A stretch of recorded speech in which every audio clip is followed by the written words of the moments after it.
He gave me one verse, and I was like, no, I gotta do it. I don't like preaching only one scripture.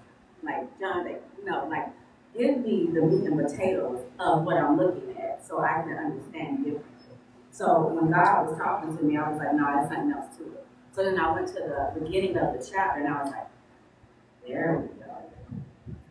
So it says, but Jesus went to the Mount of Olives. At dawn, he appeared again in the temple courts, where all the people gathered around him, and he sat down to teach them. The teachers of the law and Pharisees brought in a woman caught in adultery. They made her stand before the group and said to Jesus, "Teacher, this woman was caught in the act of adultery. In the law, Moses commands us to stone such women. Now what do you say?" They were using this question in order to trap him and accuse him.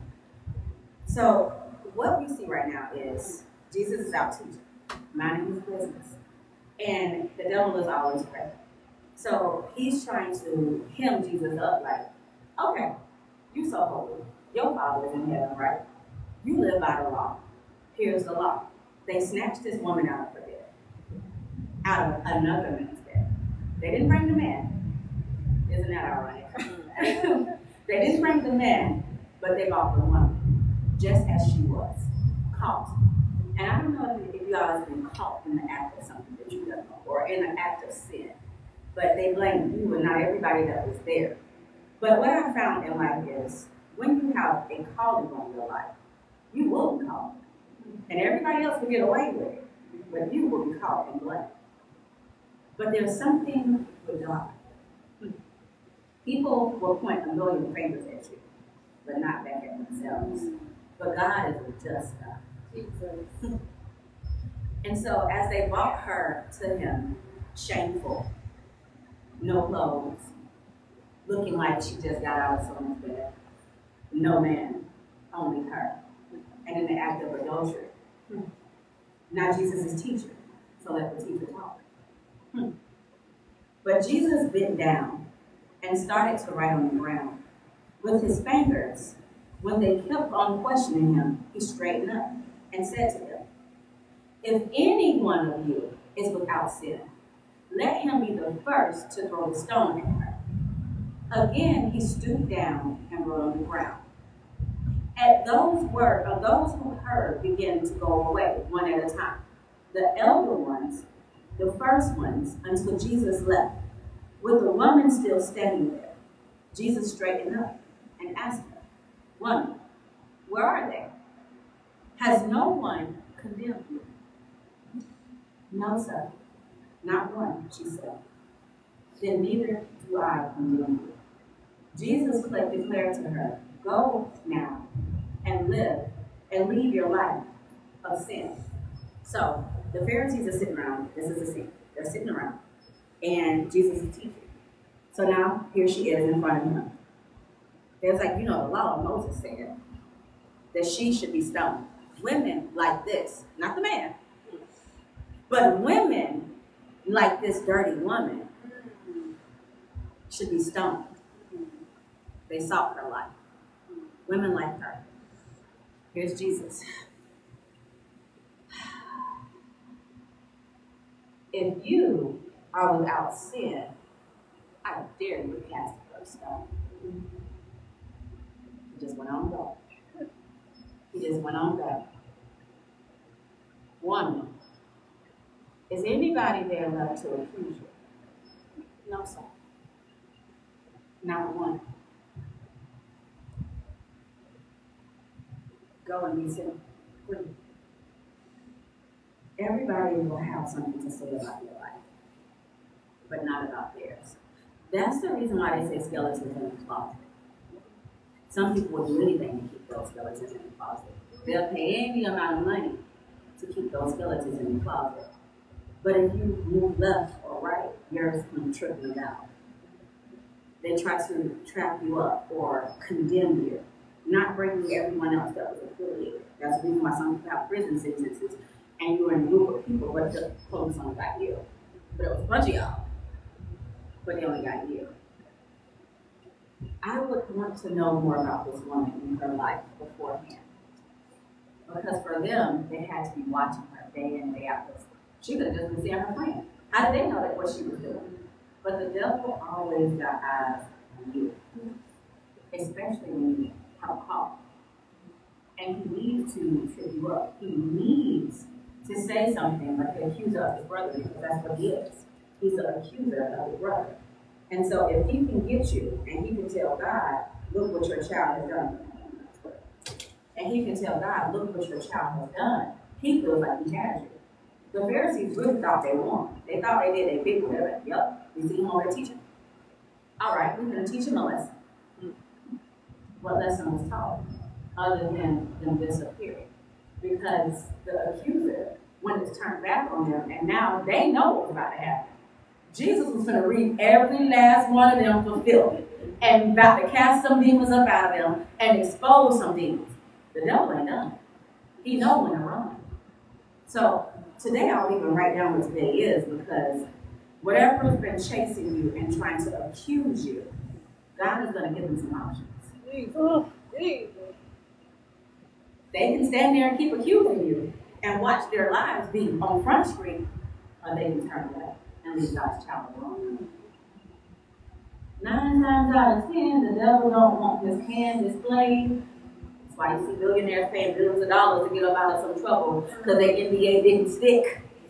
And somebody ready to lay everything on Front Street about what you did to them. The devil has options right now. And in it, it chose to run away. Resist the devil and he shall flee. Not everything has to be having a rebuttal. You don't always got to have that record with the devil. One, you're not strong enough to go back and forth with him. He's been here for a long time. And he knows how to slither and maneuver and get you to inflate your attitude so he can say, see, I told you. See, I told you. Resist that devil. Resist those conversations. You ain't got to be right. The devil already wrong. That's why he's trying to pin you up. Resist him. I want to go down to 12. It says, when Jesus spoke again to the people, he said, I am the light of the world. Whoever follows me will never walk in darkness, but will have the light of life.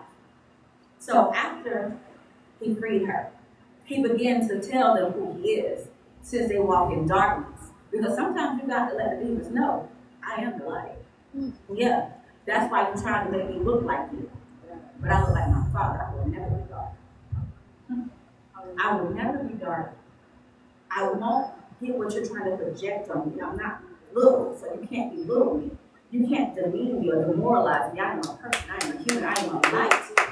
So whatever you're saying is not a reflection of me, rather a reflection of you. I'm not going to internalize that. That is not mine. And because you feel less than, because you don't want to do the hard work to be a light, you're trying to take mine. No, it ain't happening. It ain't happening. He said, I am. For the rest of the day, I will walk around. I'm not homeless. I am not divorced. I got a husband somewhere. You know, I got finances. I got wealth. I got all of these things. I am. I will start putting the I am in front of him because it's so powerful. Whenever you see God have a major move, he goes in and he says, I am. It's a declaration of what is so. And it is so. Welcome in. Come in. He says, it is so. I am. I am that I am. And whenever there's a big break, the Israelites had to be free. Moses, who am I telling? Take a look at me. I am. I am. Simple words. I am. I am the head and not the tail. I am above and not beneath. I am the lender and not a borrower. All of these things. I am. Never forget that the I am is sending you. And if he's sending you into a place, it's because you are the light in that place. And darkness, it doesn't like light. So guess what? When you are a light, you're going to have to combat darkness. It said in the beginning of the Bible that the earth was void. It was empty, it was void, it was desolate. And God hovered over it. And I just imagine what God saw. Because it didn't say it wasn't inhabited, it was just dark and desolate. And he said, no, I got to put some light in there. And he began to make Adam and Eve and to build his people. And here comes Abraham, and here comes Noah, and here comes Noah and Abraham, and then everybody else began to come in there. God began to put his light in places. Noah had it out. Abraham had it out. David had it out. And you're not going to be without a battle in your life, so don't ask why you. Why not? You're the light, and light has to combat darkness. In the daytime, you can see the moon out there sometimes. But the moon is only supposed to shine at night. So in the morning, the moon come out like, yeah, I'm still here. The sun like, okay, anyway, we're going to be 107 degrees in Florida, and I'm going to still shine brighter than you. Because the sun is a very bright light. And the demons want to take away the bright light. That's why early in your life you face so much turmoil. Because it needs to dim that bright light before it finds out that it is indeed the sun. And if it can, it will. Don't dim your light. You are the light of the world. A city that cannot be hidden. That's why it comes against you, to take that light away. Don't think about what people have done to you. They're supposed to. They're supposed to leave. They're supposed to abandon. They're supposed to steal. They're supposed to steal. They're supposed to. The devil is supposed to do his job. That's it. If I was to think about my life, I would be in a corner in tears sobbing. But I'm the light. And I ain't got time to cry. I have to shine. We got enough rain. We got enough overcast. We got enough clouds, but it's only one sun. You don't see two of them. You see one sun. You have to be the sun in your life. Jesus said, I am the light. John 8 is where we are. We're in John 8. I'm going to read. I'm just going to keep reading. I'm going to read 14. I'm going to go all the way down to 19. And then I haven't even got to my notes yet. That's okay. We're going to get done. John 8:14. Jesus answered, even if I testify on my own behalf, my testimony is valid. For I know where I came from and where I'm going. But you have no idea where I come from or where I'm going. You judge by human standards. I pass judgment on no one. But if I do judge, my decisions are right, because I am not alone. I stand with the Father who sent me. In your own law, it is written that the testimony of two men is valid. I am one who testifies for myself. My other witness is the Father who sent me. You don't have to defend yourself. It said that in the law, that takes two. He says, I'm here and my Father's here. So don't nobody got to be your witness but God. So when you're up against a firing squad and they're like, oh, well, who saw God? He's all I need. God is all I need. That is it. That is all. God saw it. That's why he says three stories. Yours, theirs, and then the truth.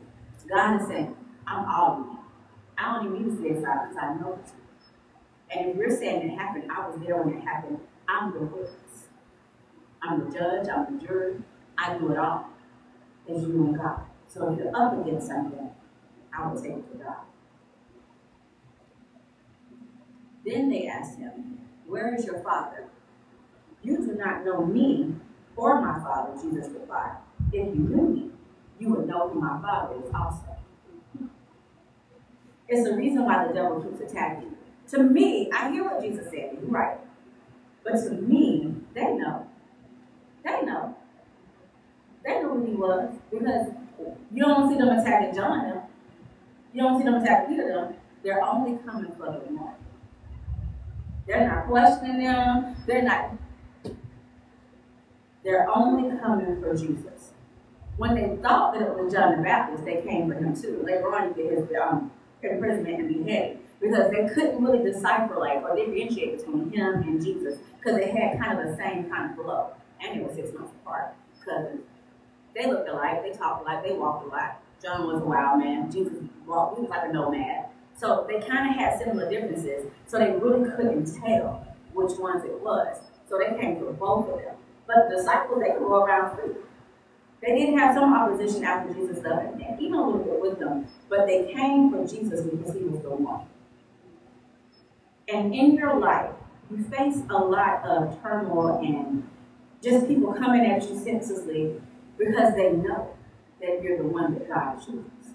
You've always been the man for the job. You've always been the woman for the job. And this is why it started since birth. Or if you were born and you didn't have any issues growing up, later on in life, you ran into something. And it's just like, wait, whoa, where did this come from? Well, because you were marked, and maybe God hid you for such a time as this, but now it's time for you to get some warfare in your life. Senseless warfare. You can be living in a 2-car garage in a suburb, and all of a sudden you're going to find out your husband is X, Y, and Z. You're like, whoa, wait. Now it's time to get in the battlefield. Now it's time to get in the battlefield. God was preparing you for such a time as this. Come out of hiding. The world needs your roar. And see, you're not a pushover. And to some, your niceness is taken for weakness because you're so nice. And to a lot of people, it sounds like you don't know how to defend yourself. That's when the real war is going on. People say crash out and say real crash out. They're the silent ones. The devil didn't see you coming. The devil didn't see you coming. Defender. Exactly. Nice and not.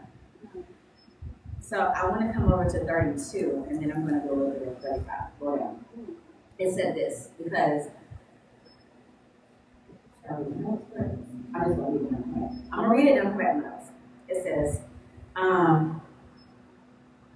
31. The Jews who have believed in him, Jesus said, if you hold to my teachings, you are really my disciples. Then you will know the truth, and the truth will set you free. They answered him, we are Abraham's descendants, and we have never been slaves to anyone. How can you say that we shall be set free? Jesus replied, I tell you the truth. Everyone who sins is a slave to sin. Now, a slave has no permanent place in the family, but a son belongs to it forever. So if the Son sets you free, you will be free indeed. The topic is freedom. No, it's not. The topic is freedom. And when God gave me this word, first of all, it's no coincidence. I'm black. We know what slavery feels like. Cool. Got it. I thought about that, right? And he was like, go deeper. What if I was to tell you that freedom has a sound? Could you hear it? Could you just imagine the sound of freedom?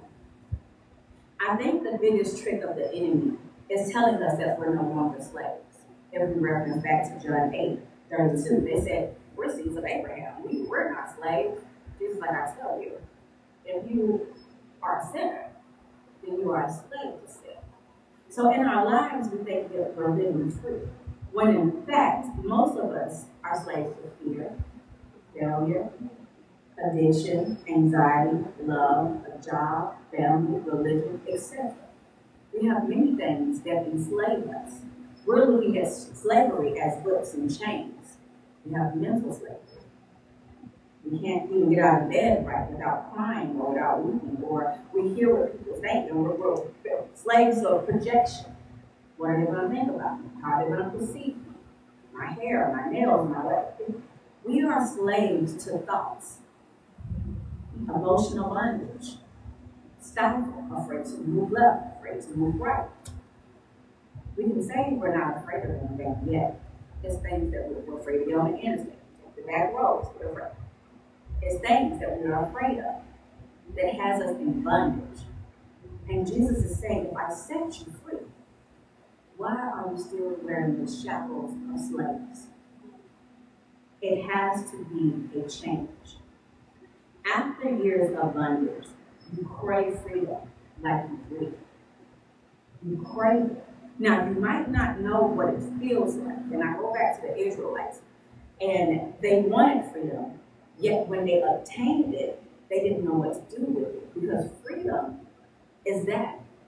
You don't have your day-to-day planned up, you ain't got to wake up and go out to the fields, you ain't got to go away to the job. Like, you're like, what do I do? I don't have anyone yelling at me today. I ain't got to wake up and cook. You're like, wait. What do I do? You live. You live. It's your life. And when you ask for freedom, you're going to get it. And you live. One day at a time. Until you find out who you are. Not who they told you to be. Not who they beat you into be. But you live for you. Rediscover yourself. You laugh. You smile. You dance. You live. Had the Israelites figured that out sooner, they would have got out of the wilderness faster. But the longer we beat ourselves down and think that we still have to live a certain type of way, the longer we do this, the longer we prolong the wilderness. The wilderness has a set time. But God will allow us to continue to stay there. But He's not going to allow us to go back. No matter how much we want to go back, He's not going to allow us to. There's a reason why He drowned out the captives in the Red Sea. He drowned them. So even if they wanted to go back, the oppressors were dead and gone. They couldn't even oppress them if they wanted to go back. They took the spoils, and then He took them on the longest route. And even if they wanted to go back, they might have got lost because God took them away that they couldn't even find back if they wanted to. Because sometimes we want to run back because it's comfort. It's safety. Yet it was nothing safe about it. It was a nightmare walking, but a nightmare that we will run back to because it's so familiar and safe. And maybe it's not so bad. And if I go forward, it might be worse, but at least I know this kind of abuse and I can tolerate this kind. But if I go over here, they might actually take me out this time, or you might just live. Or you might just live. You only get one life. Are you going to live it in bondage? Or are you finally going to grab life and say, you don't own me. I actually own you. And I don't know what freedom feels like, but I know what bondage feels like. And I don't ever want to be bound again. I can't. If you're going to do something, take me out right here because I'm not going back. I'm not going back. I can't go back. I won't go back. I can't. I'm not going to die here, bro. Like, I'm not going to die here. I can't do it. I won't do it. Watch what God gets ready to do for you when you tell God that I'm getting ready to live. And I don't know what living is, but I know what dying in a house feels like.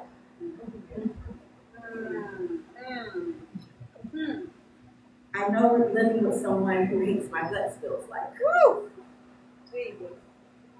I know what being in a relationship feeling alone feels like. So if I gotta go, let me go right now.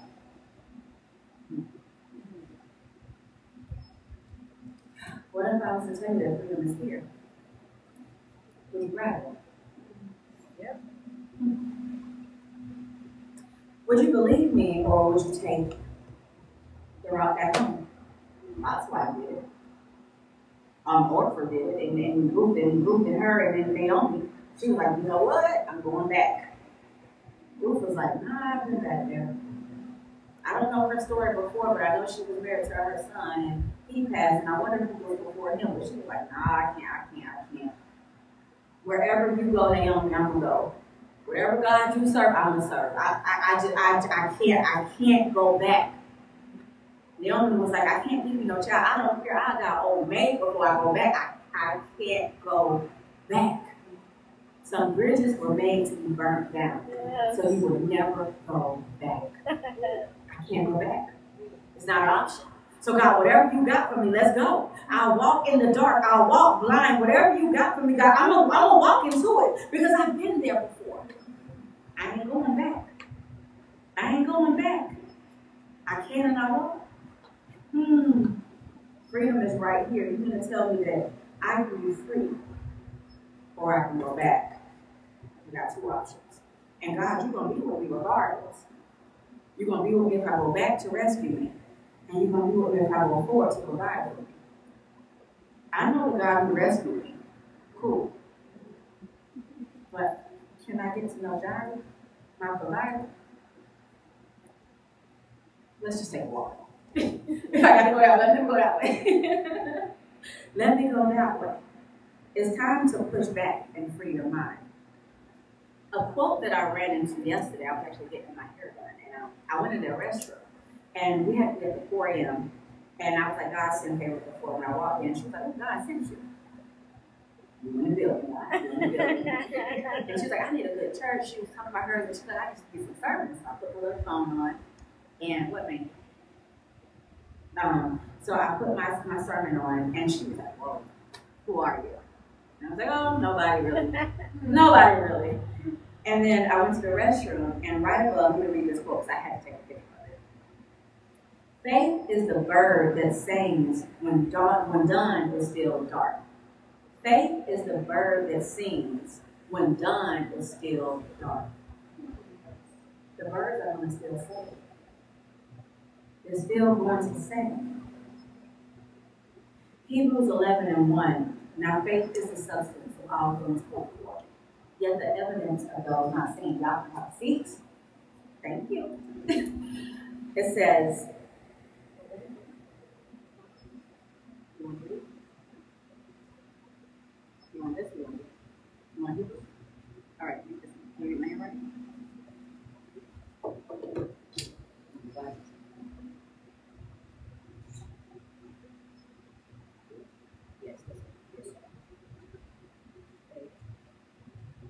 Now faith is the substance of things hoped for, yet the evidence of things not seen.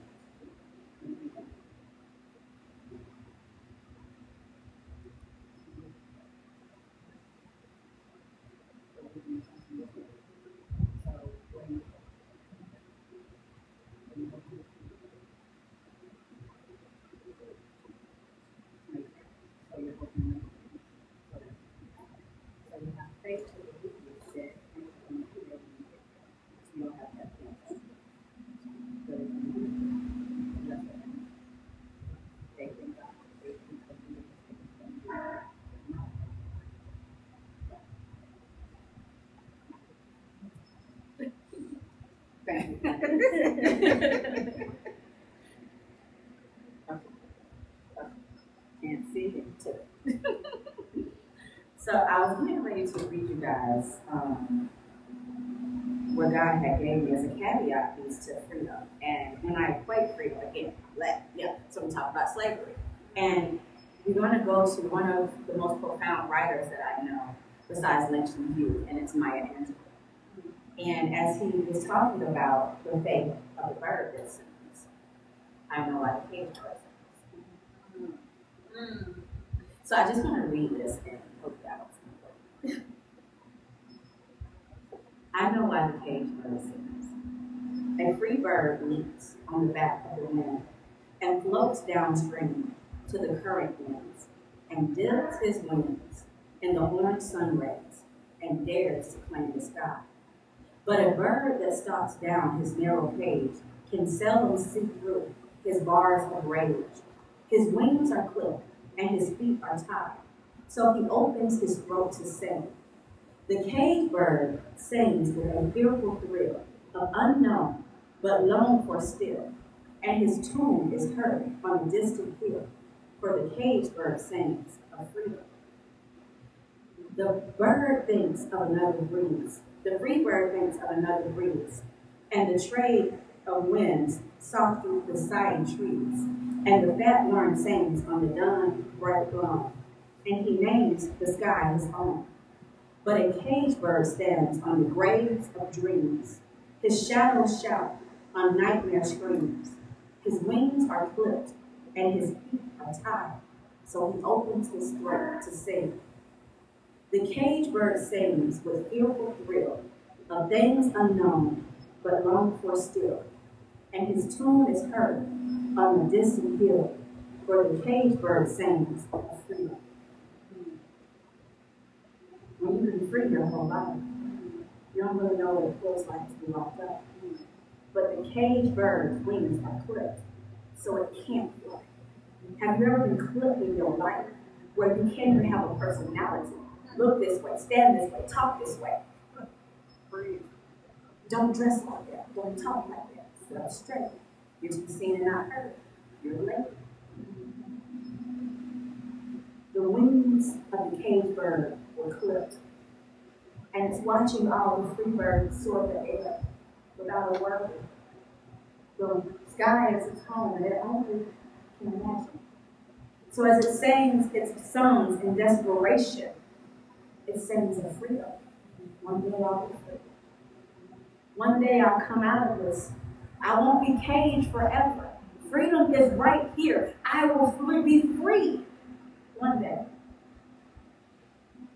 The words of the bird is carried so long that you can hear it. One day, that I have wings to fly with. Just because you're enslaved mentally doesn't mean that you're forever. It sings, which means there's still hope in it left. There's still hope in you left. You still dream, you still have visions, you still have fantasies of being someone great. You can still sing because they can clip your wings, but they can't take your voice. Even if you try to beat it out of you, you will write it down. Because the prophet won't be eyes. It just needs to write it out. Songs of freedom. Freedom. What does that feel like? To wake up, to not be yelled at, to not be belittled, to not be talked like crazy on the job.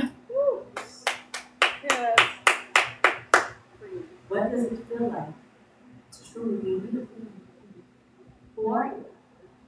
What do you like? What do you want to eat today? Who are you?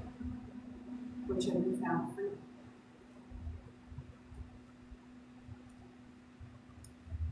God is saying, I need you not to doubt what I'm about to do for you. When we go to the Bible, I have a popular doubter. When Jesus was persecuted and he came back, and they're all at the table, and everybody knows that Jesus is there. One had to see with his own eyes because he didn't fathom that Jesus was actually there, although he walked with him and talked with him as well. His name was Thomas. And Thomas didn't believe, so Jesus had to come and show him the literal holes where they pierced him. Does anybody have any holes in your life where you've been pierced? I do. I've been pierced a lot in my life. And I don't know if you want to see the wounds, because I got a couple. They're tattooed over, but okay. But sometimes you can be self-afflicted. No one really knows the wounds in your life but you. The battles you have to fight, and the late night cries, and the pillow knows your name so well because that's your best friend. For the shower where you can cry it out without anybody coming in there bothering you. Sometimes you still get knocked at the door and you got dried up real quick. But the wounds are still there. The wound is healed. And you're going to be healed.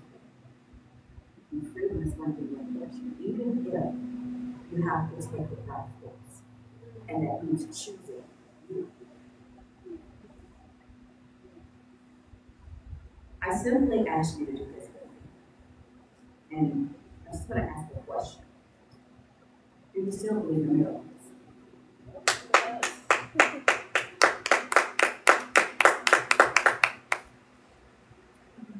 Do you still believe in freedom? Yes. John 8:36, it says, who the Son sets free is free indeed. John 8:32, then you will know that I am the truth and it will set you free. There's no shame in what God is getting ready to do. Now, when you go to get freedom, you're going to have pushback. You're going to have people trying to bring up your past. You know what that's about? Yeah, we know. You took great. But God walks around with boogies too. He knows what you did too. So to go back to the adulterous woman, which we talked about, they knew her sins. They watched her. They followed her. And they were waiting on her to slip. Just like the devil does every day.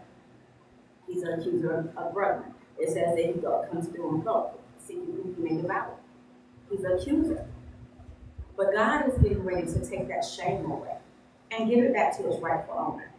Because you're going to get freedom, and you're going to get it at a rapid pace. And God is saying, I have set you free. You're no longer bound. Do not put those shackles back. And when I say do not put those shackles back on, that means do not go back to what you prayed your way out of. I'm guilty of that. We all watch. I make bad decisions. Yes, okay. I am human. I'm going to mess up, baby. I make some bad decisions. But we watch what God did again. Because he will rescue you every single time. Over and God will move heaven and earth to come rescue you out of what you put yourself into. But he's saying, are you going to walk with me this time? I'm going to come get you out. I'm going to free you. But are you going to walk with me this time? And what if you have to be there? What if you have no answers? What if it looks dark? Do you still trust me? Do you still trust me? Come on in. Hello, welcome in. He said, do you still trust me? Freedom is yours. That's a guarantee. We were born free. We weren't born in shackles. Now, there were some slaves that were born in shackles, but freedom was still their portion. Sometimes you have to fight for it.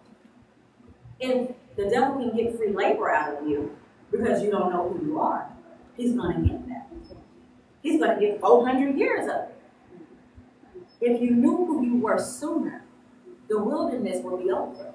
The bondage would be over. But he needs to dumb you down so you don't see how God sees you. It's the reason why he puts people around you to belittle you. I love the word belittle because you are, in fact, big. The devil cannot make someone feel little that is already there. When I think about this devil, I get so mad. Because he comes in to steal, kill, and destroy. If he can steal your identity crisis. We go through midlife crisis. We don't know who we are, what we're to do.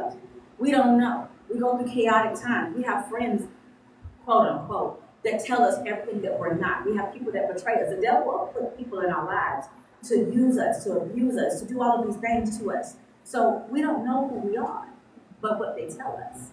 And sometimes, like they say, the shark with the shark tank, it can only grow as big as its environment. That's why God has to pull you out. He told Abraham, I need you to go. He took that one nephew with him. And what did he have to do? Go rescue him. And that nephew chose the best land. You are a visitor on a trip that you're not supposed to be on. And you had options to pick a land, and you picked the best land. That just shows your heart. That shows your heart. When God tells you to go and to take no one, that's what he means. Because he exposed Lot's heart. Lot came like, oh, I'm going to go with you. I'm going quarreling with him, picking the best land, so he thought. And now, Abraham got to go over there and rescue you because the land that you thought was greener on the other side, you think the grass is greener. Lot showed y'all the real analogy behind that, that it was not. That they were fighting for their life up in there. They were fighting. Now God got to go over there and destroy Sodom and Gomorrah because now Abraham got to go over in there to get them. Because just because you think it's green and it's beautiful does not mean it is so. And again, the favor was with Abraham. It didn't say the favor was with Lot. Abraham was the father of nations. Who is Lot and his people? We don't know them people. But they decided to take their butt over there. Now we got to fight to get them free. There was instructions. Don't look back. Here come Lot and his raggedy wife looking back, turned into a pillar of salt. Because they wasn't supposed to go in the first place. How many of us is guilty of taking people with us in seasons of our lives that are not supposed to go? And now we gotta fight to get these people out of our lives. They text me, they call it. I'm trying to get my life right. I can't talk to you right now. I can't be your friend. I gotta get myself right. I don't got time for you and all the stuff that you don't put yourself in because you know you weren't supposed to be over there. I'm trying to get myself together. Now I gotta come rescue you too. You're a hitchhiker. You picked the best land. Now I gotta come fight you to get you out of something you put yourself in. You wasn't supposed to come. This isn't the season to take people with us. This is our chance at real freedom. And you got to fight for it. When you go to Joshua, Moses got frustrated. Because again, when you have been enslaved, so is your mind. When you've been in a relationship that was just so horrible, and they were saying some horrible things to you, it just takes a lot out of you. And you hear everything today, because one thing I remember in life is I will never forget what you said or how you made me feel. And even later on in my life, you know, that was something. Oh, Jesus, that was something. And now they have to break the bondage in their head. Yes, they're physically free. And yes, we are all physically free right now. But we got to set that alarm clock for work in the morning. We got to beg them people job for that check in the morning. We ain't ready to pay our bills and feed the kids. We are all slaves to something. Whether we like it or not. Whether we know it or not. We are all slaves to something. And even if we're like, I ain't never been a slave, like they said in John, I ain't never been, I don't see that. You're a slave to sin. You're a slave to your thoughts. Even if you try to live the most just life, you got a thought. Somebody walk by you. Why you thought that? Why you thought that? We are enslaved to something. God is trying to set us free. We are not to put the shackles of bondage back on. Because sometimes the enemy doesn't have to arrest us. We'll do it ourselves. We'll tell ourselves, we'll put something on, my right's there. You're perfectly made. You're beautiful. You're made in God's image.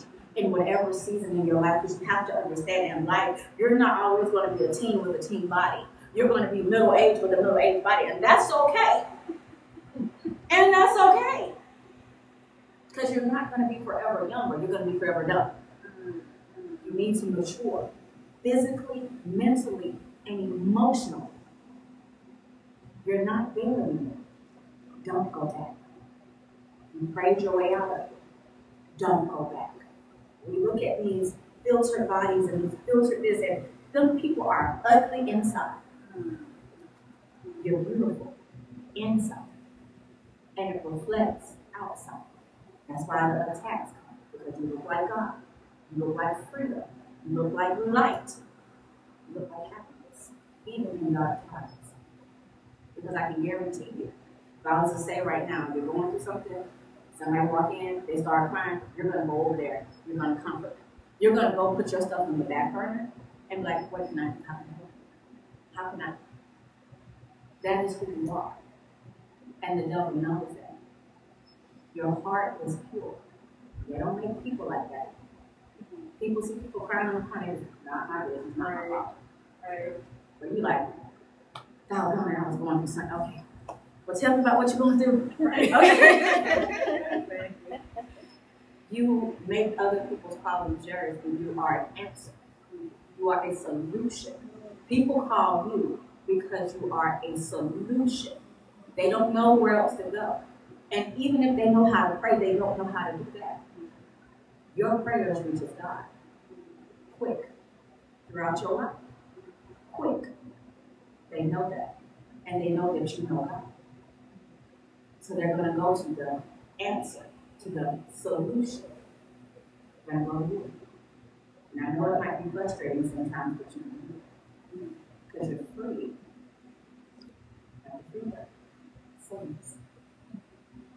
Your wings might have been clipped at one point in your life. But God is saying, you're about to have a different kind of span. The span of an eagle. We were once little pigeons, little chickens, and we were pecking and begging people to love us, begging people to do right by us, begging a job to give us a little 10-cent raise. We were begging. No more begging. No more begging. We lived that way for too long. We lived for a morsel of telling me I love you. Holding my hand in public, please announce me. I'm doing really good at the job, I'm working overtime, and people don't care. They don't care about that. They changed the retirement. Matter of fact, they took it away. You don't need to get a pension. It's a trap. It's a trap. And we fell for it over and over again. We wrote essays to somebody to love us. Definitely like, thumbs up. Thumbs up. Don't make me crash out of here. But when we choose ourselves, we begin to build ourselves again. And we begin to have the unclipping of the wind happen. The breeze of the wind under us. And we're about to take home. In your life, you beg for love. And God says, have you tried me? Have you tried my love? Have you tried my mercy? Have you tried my understanding? Have you tried me? You tried it your own way. Now it's time for you to try me.